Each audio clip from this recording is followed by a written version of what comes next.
Okay, next जो topic है बच्चों वो है मोनोसेकेराइड। नाउ मोनोसेकेराइड में सबसे पहले आपको इनकी डेफिनेशन आनी चाहिए। Monosaccharide are basically the carbohydrates which contain the polyhydroxy groups. Polyhydroxy, poly word refers to the many and hydroxy mean OH group. So monosaccharide की सबसे पहले डेफिनेशन ही है that these are the carbohydrates which contain many hydroxyl group.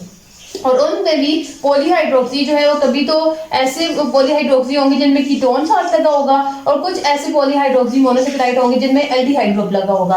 Monosaccharide का structure मैं आपको पहले बहुत अच्छे तरीके से पढ़ा चुकी हूँ जिसमें मैंने आपको पूरा का पूरा मोनोसेकेराइड ड्रा करना बताया है, लेकिन एक दफा दोबारा से मैं आपको रिपीट करा देती कि आपने मोनोसेकेराइड ड्रा कैसे करना है। So the most common monosaccharide जो कि आपको ड्रा करने आना चाहिए वो एक तो है ग्लूकोज और दूसरा है फ्रुक्टोज। अब इसमें हम लोग साथ साथ ग्लूकोज और फ्रुक्टोज को ड्रा करेंगे और साथ साथ हम इस डेफिनेशन को देखेंगे। ग्लूकोज और फ्रुक्टोज दोनों में होते हैं बच्चों 6 कार्बन, ठीक है। तो कार्बन इज इक्वल टू 6। तो सबसे पहले तो आप इसमें ग्लूकोज में भी 6 कार्बन ड्रा कर ले, 1 2 3 4 5 एंड 6। और फ्रुक्टोज में भी आपने 6 कार्बन ड्रा कर लेने, 1 2 3 4 5 एंड 6, ठीक है। अब दोनों में जब 6 कार्बन है तो एक को हमने ग्लूकोज क्यों कहा है और दूसरे को हमने फ्रुक्टोज क्यों कहा है। तो इन दोनों में डिफरेंस क्या होता है कि एक के अंदर होता है एल्डिहाइड ग्रुप और दूसरे के अंदर होता है कीटोन ग्रुप। सिंपल ये डिफरेंस है। अब ग्लूकोज जो होता है उसके अंदर होता है एल्डिहाइड ग्रुप। तो एल्डिहाइड ग्रुप किसे कहते हैं, जिसमें कार्बोनाइल कार्बन होता है C डबल बॉन्ड O और वो एक हाइड्रोजन के साथ अटैच हुआ होता है। तो इस तरह के ग्रुप को जब भी कार्बन के साथ एक साइड पे हाइड्रोजन लगा होगा और एक कार्बन उसका कार्बोनाइल कार्बन होगा तो इस तरह के ग्रुप को आप क्या कह देते हैं, एल्डिहाइड ग्रुप कह देते हैं। अब एक कार्बन ने कितनी बॉन्डिंग बनानी होती है, 4 बॉन्डिंग बनानी होती है। तो इस कार्बन की अगर हम बॉन्डिंग काउंट करें तो 1 2 3 एंड 4, इसने 4 बॉन्डिंग कंप्लीट कर ली है। अब सेकंड कार्बन पे आए तो सेकंड कार्बन ने कितनी बॉन्ड बनाई हुई है, एक ऊपर और एक नीचे, 2 बॉन्ड्स बनाए हुए हैं। तो एक इसकी तरफ लगा दे जी H ग्रुप और दूसरी तरफ क्या लग जाएगा, OH ग्रुप। अब इसकी भी 4 पूरी हो चुकी हैं। इसी तरह यहाँ पे OH लग जाएगा, इधर H। तो मेनी हाइड्रोक्सी ग्रुप भी लग गए हैं हमारे पास और एल्डिहाइड ग्रुप भी लग चुके हैं। तो जब इस तरह की डेफिनेशन सेटिस्फाई हो जाती है, इधर OH लग जाएगा, इधर H लग जाएगा और नीचे क्या आ जाएगा, H आ जाएगा। तो अब ये जो स्ट्रक्चर है सिंपल, आप सिर्फ और सिर्फ एल्डिहाइड और कीटोन ग्रुप का आपको पता होना चाहिए।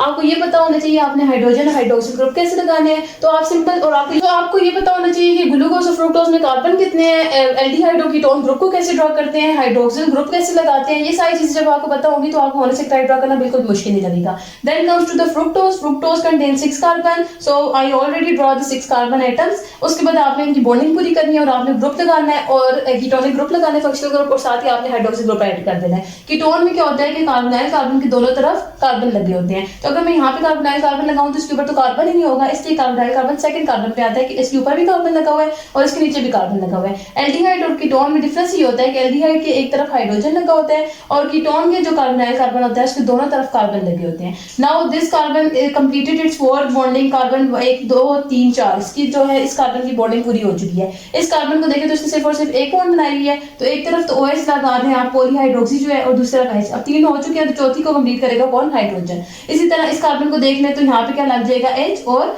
OH। यहाँ पे भी OH एंड H। इस तरह यहाँ पे OH एंड H एंड यहाँ पे भी क्या हो जाएगा, H OH एंड H। सिर्फ मेन जो डिफरेंस है वो क्या है कि एक के अंदर एल्डिहाइड ग्रुप आ चुके हैं और दूसरे के अंदर कीटोन ग्रुप आ चुके हैं। So these are the carbohydrates which contain polyhydroxy, aldehyde और कीटोन, कोई भी इनमें से हो सकता है। तो इनको आप क्या कह देंगे, मोनोसेकेराइड कह देंगे। अब इसमें क्या होगा बच्चों के नेक्स्ट फर्स्ट है उन्होंने वो दिया हुआ पॉइंट दिया हुआ है वो ये कि जो मोनोसेकेराइड होते हैं it has a formula of CH2ON। अब CH2ON में जो कार्बन होगा वो 3 भी हो सकते हैं कार्बन और 7 भी हो सकते हैं। मैंने आपको ये बताया था कि सेकेराइड को आप लें जस्ट लाइक अ बॉक्स। अब ये बॉक्स एक बॉक्स का मतलब कार्बन 3 है, इसका मतलब ये नहीं कि 3 बॉक्स हैं। एक बॉक्स के अंदर 3 कार्बन भी मौजूद हो सकते हैं। तो जब एक बॉक्स के अंदर 3 कार्बन है तो वो एक ही बॉक्स है, एक ही डब्बा है। तो इसको क्या कंसीडर करेंगे, एक सेकेराइड यूनिट कंसीडर करेंगे, एक शुगर यूनिट कंसीडर करेंगे। So it is a monosaccharide, ठीक है ना। इसी तरह अगर एक ऐसा डब्बा है जिसके अंदर 7 कार्बन पड़े हुए हैं, 1 2 3 4 5 6 एंड 7, तो ये भी क्या है, मोनोसेकेराइड ही है। So it's not the carbon atom, it's the number of saccharide units which makes the classification of carbohydrate.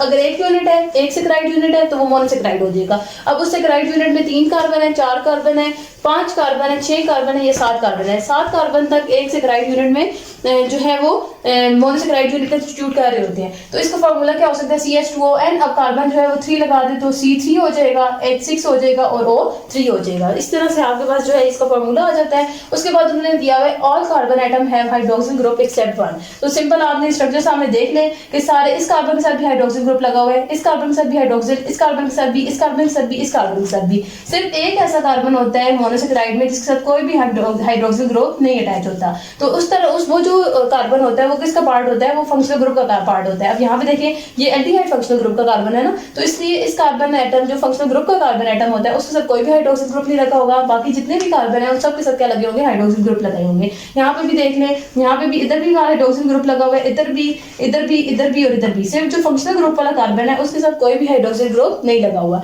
तो इस पॉइंट को उन्होंने ऐसे क्लैरिफाई कर दिया या ये डेफिनेशन में ही आ जाता है। उसके बाद आपने क्या करना है, मोनोसेकेराइड को क्लासिफाई करना है। तो क्लासिफिकेशन ऑफ मोनोसेकेराइड में आप दो तरह से क्लासिफिकेशन कर सकते हैं। We can classify monosaccharide according to the functional group और on the basis of the carbon atom. Whenever you classify anything, you have to classify on the basis of something. Now we are classifying monosaccharide. So monosaccharide are classified according to the functional group. So monosaccharide contain only two functional groups. One is the aldehyde and the other is the ketone group. So those monosaccharide which contain the aldehyde groups are known as aldoses, and those monosaccharides which contain the ketonic group are known as ketoses. Simple words refer कर रहे हैं कि ऐसे monosaccharide जिनके अंदर aldehyde group होगा उनको आप एल्डोसिस का नाम दे देंगे, और ऐसे मोनोसेकेराइड जिनके अंदर कीटोन ग्रुप होगा उनको आप कीटोसिस का नाम दे देंगे। Now the second classification is based on the number of carbon atom. Carbon atom में जितने कार्बन एटम होंगे उसके अकॉर्डिंग आपने मोनोसेकेराइड को नाम दे देना है। अगर 3 carbon atom they are classified as trioses, 4 है तो टेट्रासिस, एंड 5 पेंटोसिस, 6 जो है हेक्सोसिस में आ जाएगा, और जो 7 है वो हेप्टोसिस में आ जाएगा। So these are the classification which are based on the number of carbon atom, and this is the classification which is based on the number of which is based on the functional group. ठीक है, तो ये सारी चीजें आपको main इनकी जो characteristics है वो पता होनी चाहिए। उसके बाद आपके टेबल में उन्होंने दिया हुआ है ट्रायोसिस के भी बताए हुए हैं, उनके फंक्शंस बताए हुए हैं, उनके नाम बताए हुए हैं, तो आप वो याद कर लें। नेक्स्ट जो हम टॉपिक पढ़ने वाले हैं वो है properties of monosaccharide. Now the next topic is properties of monosaccharide. Properties of monosaccharide are basically वही रिपीट हो रही है बच्चों, जो पहले मैं आपको बता चुकी हूँ। सबसे पहले तो ये क्या है, दे आर सिंपलेस्ट मोनोसेकेराइड्स, और सिंपलेस्ट मोनोसेकेराइड का मतलब ये है कि आप इनको फर्दर ब्रेक डाउन नहीं कर सकते। सबसे सिंपलेस्ट, जैसे आप एक घर बनाते हैं तो सबसे जो मेन चीज होती है वो क्या होती है, ब्रिक्स होती है। ठीक है, अगर आपने घर को तोड़ना है तो आपको ब्रिक्स मिलेंगी, ब्रिक्स को तोड़ेंगे तो आपको कुछ भी नहीं मिलेगा। सो अब आपने अगर एक पॉलीसेकेराइड को तोड़ना है तो आपको मोनोसेकेराइड मिल सकते हैं, लेकिन मोनोसेकेराइड की जब आप ब्रेक डाउन करेंगे तो देयर इज नथिंग लेफ्ट। ठीक है, तो इसकी हाइड्रोलिसिस जो है, ये ब्रेक डाउन जो है वो पॉसिबल नहीं है, इसलिए आप इनको क्या कह देते हैं, these are the simplest sugar. दूसरा उन्होंने बात क्या की हुई है, आप इसी तरह से बच्चों आपके पास जो पॉइंट्स लिखे हुए हैं बुक पे, आपने उनके ऊपर क्या कर देनी है, हेडिंग्स बना देनी है। ठीक है, तो जब आप हेडिंग्स बनाएंगे एंड पे जब पेपर होगा आपने सिर्फ हेडिंग्स रिवाइज करनी है तो आपको याद आ जाएगा। सो आपने जब भी कोई टॉपिक पढ़े होते हैं आप उसकी हेडिंग्स या आपके उसके जो क्लू पॉइंट्स होते हैं उनको लाजमी हाईलाइट किया करें, ताकि एंड पे जब आपने पूरी बुक रिवाइज करनी होती है ड्यूरिंग योर एग्जाम डेज, तो उस वक्त आपको इतना टाइम नहीं होता कि आप डिटेल पढ़ सकें। सो मेन जो हेडिंग्स होती हैं अगर आप उनको भी रिवाइज कर लें so it is very helpful for you in that time. ठीक है, तो आपने यहाँ पे सेकंड जो हेडिंग बनानी है वो क्या है कि सोलबिलिटी की। तो मोनोसेकेराइड जो है वो क्या होते हैं, हाईली सोलुबल होते हैं, and why they are highly soluble, because they contain many OH group. Polyhydroxy है ना, तो हाइड्रोक्सिल ग्रुप ज्यादा होने की वजह से इनके दरमियान क्या बन सकती है, हाइड्रोजन बॉन्डिंग बन सकती है। हाइड्रोजन बॉन्डिंग और हाइड्रोलिसिस, ये सारी जितनी भी चीज़ें हैं इनके ऊपर मैं आपको डिटेल लेक्चर दे चुकी हूँ। अगर आपने मेरे पहले वो लेक्चर्स नहीं देखे हुए तो you must watch those lectures, और उनके बाद फिर आपने ये चीज़ें देखनी है ताकि आपको क्लैरिफाई हो सके कि ये चीज़ें रेफर किसको कर रही होती हैं, इन चीज़ों का क्या मतलब है, हाइड्रोलिसिस किसे कहते हैं, हाइड्रोजन बॉन्डिंग किसे कहते हैं, ये सारी चीज़ें डिस्कस हो चुकी हैं। अब सोलबिलिटी के बाद जो है, सोलबिलिटी क्यों आता है, हाइड्रोक्सिल ग्रुप आता है, और हाइड्रोक्सिल ग्रुप ज़्यादा होने की वजह से जब आप वाटर के अंदर डालते हैं तो वाटर के अंदर क्या बढ़ जाती है, हाइड्रोजन बॉन्डिंग बन जाती है, which is basically the interaction between the hydrogen and highly electronegative atom of oxygen atom. ठीक है, उसके बाद आपके पास क्या आ जाता है, टेस्ट की बारी आ जाती है। तो टेस्ट बेसिकली मोनोसेकेराइड्स को आप शुगर्स कहते हैं, इसलिए sugars are sweet in taste, तो इसलिए इनका भी टेस्ट कैसा होता है, ये स्वीट इन टेस्ट होती हैं। और वो क्यों होती हैं, क्योंकि आपकी टंग के ऊपर पड़े होते हैं रिसेप्टर्स पड़े होते हैं। मोनोसेकेराइड जो है वो इजीली सोलुबल है, इजीली डिसॉल्व हो सकती हैं, तो ये टंग रिसेप्टर के साथ इजीली इंटरेक्ट करते हैं, और ये मोनोसेकेराइड जब इजीली रिसेप्टर के साथ इंटरेक्ट करेंगे तो इनका टेस्ट जो है वो इजीली फील हो सकता है। ठीक है, तो इनका टेस्ट कैसा होता है, स्वीट इन टेस्ट होती हैं। उसके अलावा रिड्यूसिंग शुगर्स हैं। रिड्यूसिंग शुगर्स का मतलब क्या है कि ये खुद क्या करेंगी, ये खुद ऑक्सीडाइज हो जाएंगी, और दूसरी जो चीज़ होगी, दूसरा जो एलिमेंट होगा, दूसरा जो मॉलिक्यूल होगा उसको क्या कर देगी, ये रिड्यूस कर देंगे। ठीक है, तो इन्होंने खुद जो है वो ऑक्सीडाइज हो जाना है, और जो दूसरा एलिमेंट होगा उसको क्या कर देना है, ये इन्होंने रिड्यूस कर देना है। तो इसलिए ये किसके तौर पे एक्ट कर रही होती है, रिड्यूसिंग शुगर के तौर पे एक्ट कर रही होती है। नेक्स्ट जो उन्होंने पॉइंट दिया हुआ है वो क्या है कि ये स्टीरियो आइसोमरिज्म की फॉर्म में एग्जिस्ट कर रही होती है। स्टीरियो आइसोमरिज्म का मतलब ये है बच्चों कि जब एक एलिमेंट डिफरेंट फॉर्म में एग्जिस्ट कर रहा होता है, जब उसका स्ट्रक्चरल फॉर्मूला सेम होता है बट डिफरेंट उसकी फॉर्म्स एग्जिस्ट कर रही होती हैं, जो मॉलिक्यूलर फॉर्मूला सेम होता है लेकिन स्ट्रक्चरल फॉर्मूला में वो डिफर कर रहा होता है, तो उसको आप क्या कह देते हैं, स्टीरियोआइसोमरिज्म कह देते हैं। इसमें अब आपको दिया हुआ उन्होंने अल्फा ग्लूकोज के बारे में बताया हुआ है और बीटा ग्लूकोज के बारे में बताया हुआ है। अब अल्फा ग्लूकोज है तो दोनों ग्लूकोज ही ना, लेकिन एक तरफ हाइड्रोक्सिल ग्रुप राइट साइड पे लगे होंगे और एक तरफ जो हाइड्रोक्सिल ग्रुप और एच ग्रुप है वो लेफ्ट साइड पे लगे होंगे। तो उस OH और H की अरेंजमेंट की वजह से, डिफरेंट जगह पे लगने की वजह से एक को आप अल्फा ग्लूकोज कह देंगे, दूसरे को आप बीटा ग्लूकोज कह देंगे। हालांकि दोनों का फार्मूला क्या होगा, C6H12O6। तो जो इस तरह से अरेंजमेंट होती है कि डिफरेंट जो है वो आपके पास क्या बन चुके हैं, स्ट्रक्चर बन चुके हैं। Why? Because there is different arrangement of OH group and alpha glucose. OH group में अगर अल्फा ग्लूकोज राइट साइड पे है तो बीटा ग्लूकोज में OH ग्रुप किस साइड पे हो जाएंगे, लेफ्ट साइड पे हो जाएंगे। तो इस वजह से जो आपके पास आइसोमर्स बनते हैं इसको आप क्या कह देते हैं, स्टीरियो आइसोमरिज्म का नाम दे देते हैं। और ये स्टीरियो आइसोमरिज्म होती किन कंपाउंड्स में है, जिनके अंदर कायरल कार्बन होता है। अब कायरल कार्बन किसे कहते हैं बच्चों, कायरल कार्बन एक ऐसे कार्बन को कहते हैं जिसके साथ 4 डिफरेंट ग्रुप्स अटैच होते हैं। मतलब क्या है कि अगर मैंने एक ग्लूकोज ही ले लिया है तो ग्लूकोज में देखें आपके पास क्या होगा कि ये जो एक कार्बन होता है वो ऊपर एक और कार्बन के साथ अटैच होता है और नीचे कोई और कार्बन के साथ अटैच होता है। लेट्स सपोज यहाँ पे ऊपर उसके साथ अटैच है एल्डिहाइड ग्रुप, तो ये हो जाएगा जी एल्डिहाइड ग्रुप वाला कार्बन, ठीक है। और ये नीचे वाला जो कार्बन है वो उसके साथ कौन सा अटैच हुआ है, HOH, और नीचे कोई और कार्बन अटैच हुआ है। तो अब इधर H लगा हुआ है इसके कार्बन के, इधर OH ग्रुप, इस कार्बन को देखें, इस कार्बन के एक तरफ H ग्रुप लगा हुआ है, एक तरफ OH ग्रुप लगा हुआ है, ये दोनों भी डिफरेंट है। एक तरफ एल्डिहाइड ग्रुप लगा हुआ है, तीसरा भी ग्रुप डिफरेंट हो गया और चौथी तरफ ऐसा कार्बन लगा हुआ है जो कि चारों डिफरेंट ग्रुप के साथ अटैच हुआ है।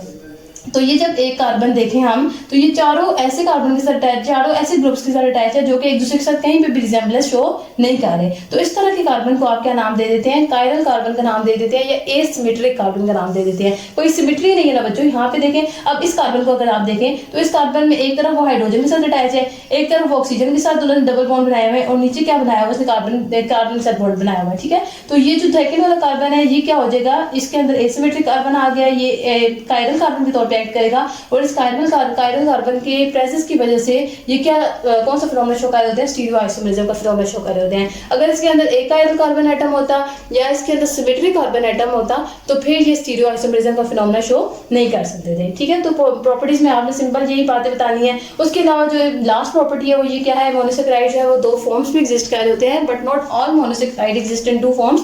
ऐसे मोनोसेकेराइड जिसके अंदर 5 कार्बन एटम हो या 5 से ज्यादा हो तो वो किस फॉर्म में एग्जिस्ट कर रहे होते हैं, वो 2 फॉर्म में एग्जिस्ट कर रहे होते हैं। एक तो वो ओपन फॉर्म में एग्जिस्ट कर रहे होते हैं और दूसरा किस फॉर्म में एग्जिस्ट कर रहे होंगे, रिंग फॉर्म में। तो ये 2 फॉर्म्स कैसे हैं ये आगे उन्होंने डिटेल में बताया हुआ है। अभी सिर्फ आप ये बात याद रख लें, ये जो मोनोसेकेराइड होते हैं ये 2 फॉर्म में एग्जिस्ट कर रहे होते हैं।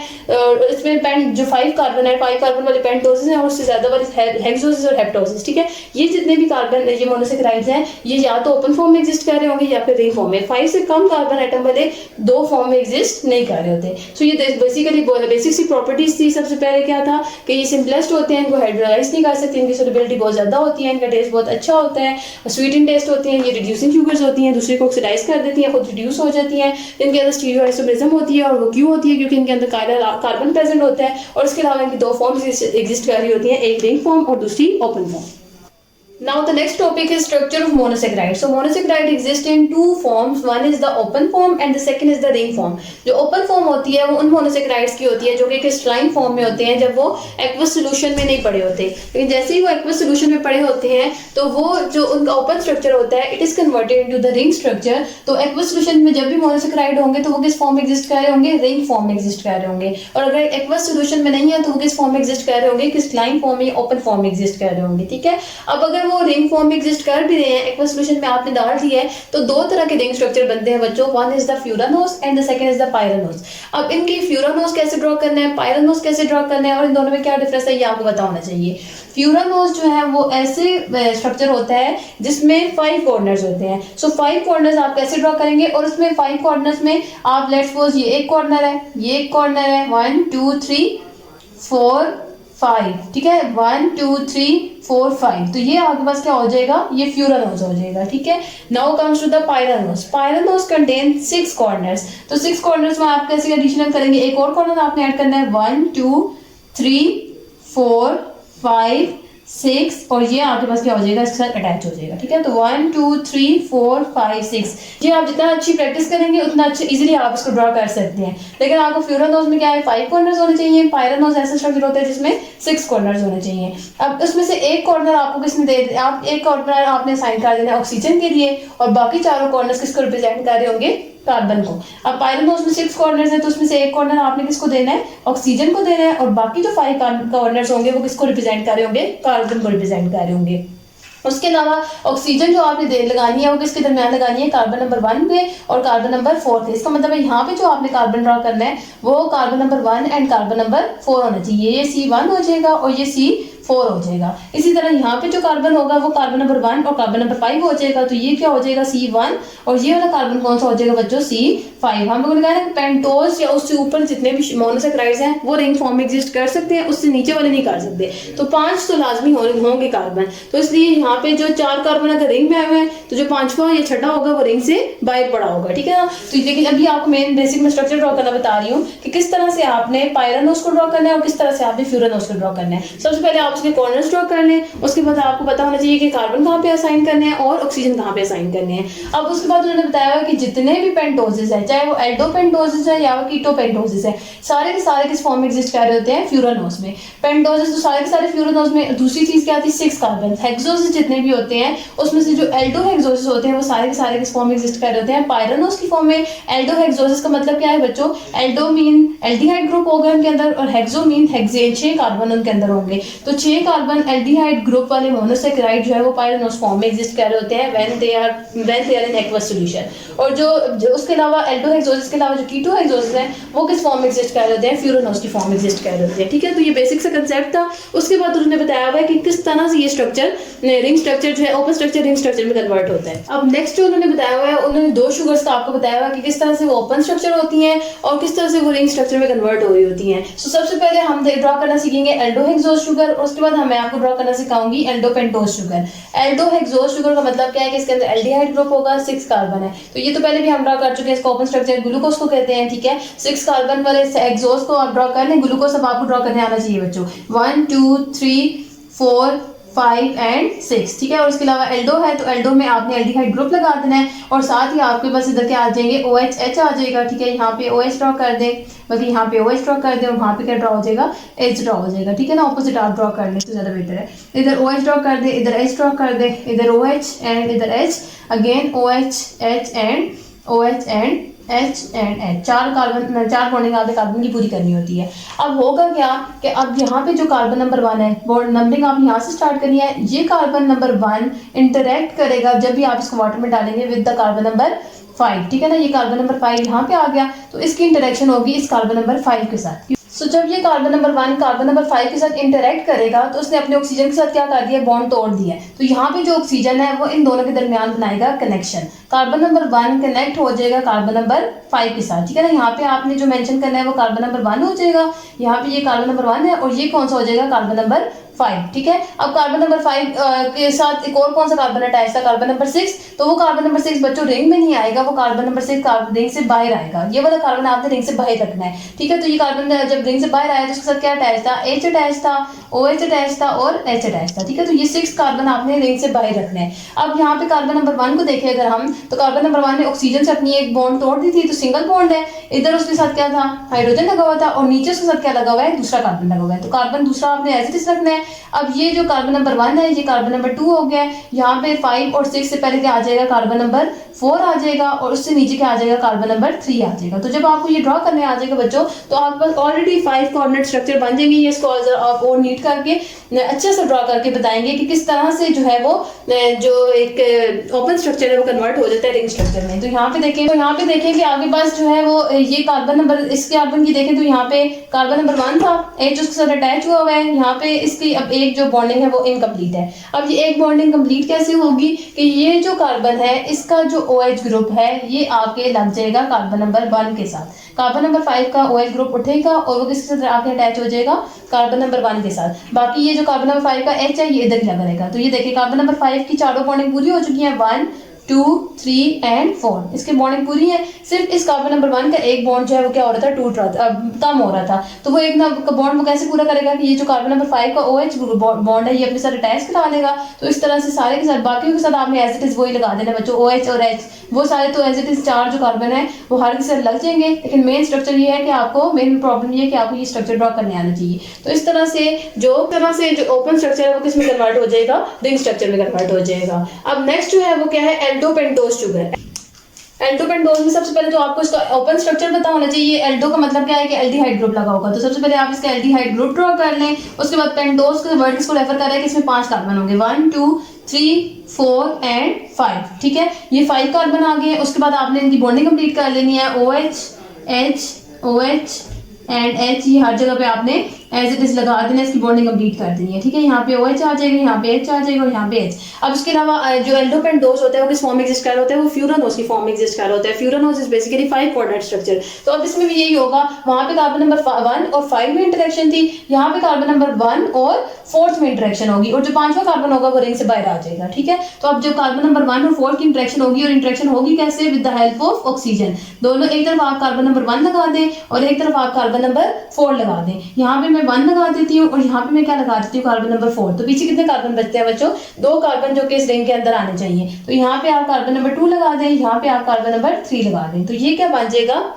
ये जो ओपन स्ट्रक्चर है ये कन्वर्ट हो चुका है रिंग स्ट्रक्चर में। अब कार्बन नंबर 1 और कार्बन नंबर 4 ने कैसे इंटरेक्ट किया है कि इस कार्बन ने इस ऑक्सीजन के साथ जो डबल बॉन्ड बनाया हुआ था वो ब्रेक डाउन करेगा। वो ब्रेक डाउन क्यों करेगा, क्योंकि ये कार्बन जो है वो बॉन्ड बना रहा होगा कार्बन नंबर 4 के साथ। तो जब ये 4 के साथ बॉन्ड करेगा तो इसने अगर एक बॉन्ड तोड़ा है तो ये भी क्या करेगा, अपना एक बॉन्ड तोड़ेगा। और ये किसके साथ बॉन्ड तोड़ेगा, OH के साथ। तो ये OH उठ के किसके पास चला जाएगा, कार्बन नंबर 1 के साथ। तो यहाँ पे आपने क्या लगा देना है, इसका OH ग्रुप लगा देना है, और H उसके पास ऑलरेडी मौजूद है। तो कार्बन नंबर 1 के चारों बॉन्ड्स क्या हो चुके हैं, कंप्लीट हो चुके हैं। अब कार्बन नंबर 4 को देखते हैं। तो कार्बन नंबर 4 के साथ एक तरफ 2 बॉन्ड तो बन चुके हैं, एक तरफ उसके साथ क्या लगा हुआ है, हाइड्रोजन लगा हुआ है, और एक तरफ उसके क्या लगा हुआ है, कार्बन नंबर 5 लगा हुआ है। तो यहाँ पे आपने carbon number 5 as it is उठा के लगा देना है, H OH एंड H। यहाँ पे ये जो है ये रिंग से बाय 5th कार्बन आ जाएगा, बाकी जितने भी हैं उनके साथ H और OH एज इट इज लग जाएगा, ठीक है। तो ये जो चीज़ है, आई होप आपको ये समझ आ चुका होगा। ये इतनी मुश्किल चीज़ नहीं है, आप जब इसको प्रैक्टिस करेंगे और आपको पता होना चाहिए कि किस किस के दरमियान आपने बॉन्डिंग बनानी है, कौन सा स्ट्रक्चर फ्यूरानोज कैसे बनता है, पायरानोज कैसे बनता है, किस में कितने कॉर्नर्स होते हैं, ये चीज़ें जब आपको पता चल जाएंगी तो आपके लिए ये स्ट्रक्चर ड्रॉ करना इतना मुश्किल नहीं होगा। अगर आपको कोई क्यूरी है तो आप मुझे कमेंट सेक्शन में बताएं, मैं अगली वीडियो में उसको क्लियर कर दूंगी। Thank you.